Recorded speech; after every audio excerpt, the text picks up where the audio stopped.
আসসালামু আলাইকুম। আমি এখানে আসার এই পয়েন্টটার নামও আমি কখনো শুনি নাই। আজকে 7 বছর আমি এই ডাইন হাত নিয়ে 2 কিলো হাত নিতে পারতাম না, এবং প্লাস হাতটা সকালে এভাবে উঠতে অনেক কষ্ট হইতো। অনেক ডাক্তার দেখাইছি, এমআরআই করাইছি, কিছু হয় নাই।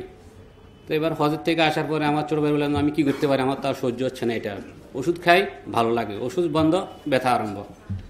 তো কুমিল্লা সিটি হাসপাতালে ডক্টর নাইম স্যারের কাছে পাঠালাম আমার ছোটো ভাইয়ে। ওইখানে গেলাম, স্যার আমার প্রত্যেকটা ফাইল দেখছি, 45 মিনিট আমাকে সময় দিছে নাইম স্যারে।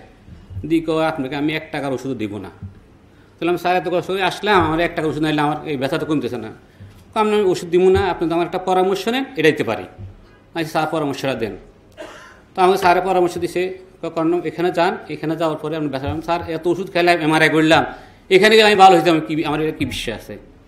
স্যার কয় আপনি যদি ভালো লাগে আপনি যান, পরামর্শ আমি এটুকু দিতে পারতেছি আপনাকে, কিন্তু আমি 700 টাকার ভিজিট নিয়েছি, 1 পয়সা ওষুধ দিব না।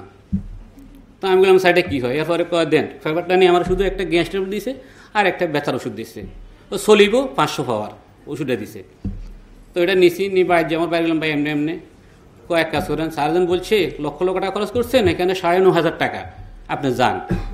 তাই 4 তারিখে গেলাম, এরপর অফিসে যাই, বললাম 9,500 দিলাম, দিই রিসিপ্ট নিয়ে আসলাম। এখানে আসছি প্রথম দিন 10টা পর্যন্ত আমার কাছে কেমন কেমন লাগে। তখন 10টার বিরতির পরে, 10:30 বিরতির পরে গুরুজির বক্তব্য শুনে আমার ওই জায়গাতে আমার 50% ব্যথা কোথায় চলে গেছে আমি নিজে বলতে পারি না।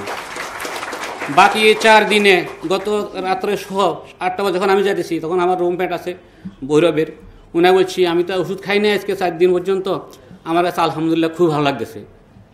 আপনার ওষুধ খাওয়ার দরকার নাই আজকে দিয়ে। এখন আমি আলহামদুলিল্লাহ এভাবে আমি দেখেন আমি এভাবে করতে পারতেছি, হাতটা এভাবে আমি এভাবে কখনো করতে পারি নাই। আমি আজকে গুরুর কাছে কৃতজ্ঞ। খাস করে আপনারা সমাজের জন্য দোয়া করবেন। আমি সম্পূর্ণভাবে আমার হাত আমি এখন আমার মনে হয় আমি 40 কিলো দিলে আমি আলগাতে পারবো। তো সব আমার জন্য দোয়া করবেন। আমার ভাইদেরকে, আমার ছোট একটা ভাই আছে, মাথা গরম, আমি কালকে ফোন করে বলছি তুমি এখানে আসতে হবে, আমি বাড়ি যে তোমার ফাটামো, আগামী 16 তারিখে প্রোগ্রাম আছে। তো সব আমার জন্য দোয়া করবেন, আর গুরুজি খাস করে আমার জন্য দোয়া করবেন।